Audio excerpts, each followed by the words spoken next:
Hello friend, এই দেখো এটা কি বলতো, চিকেন পকোড়ার মাংসটা ম্যারিনেট করে রেখে দিয়েছি ভালো করে ধুয়ে।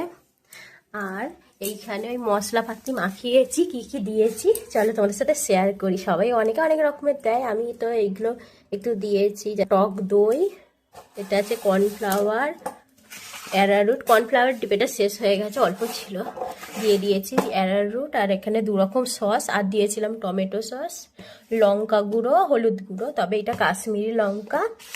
আর এইটা হচ্ছে কাসৌরি মেথি, দিয়েছি লবণ, আর দিয়েছি বেসন।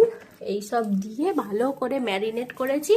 আর সঙ্গে দিয়েছি আদা, রসুন, কাঁচা লঙ্কা, ধনেপাতা, গরম মশলা, এইসব দিয়ে ভালো করে বেটে আর ম্যারিনেট করেছি। ও আর দুটো জিনিস দিয়েছি, সেইটা হচ্ছে পেঁয়াজ আর টমেটো, দুটো বেটে আর দিয়ে দিয়েছি। তো পরে ভাজবো যখন তোমাদের সাথে শেয়ার করব। কি উপলক্ষে করছি বলো তো, যদি জেনে থাকো কমেন্টে অবশ্যই জানিও।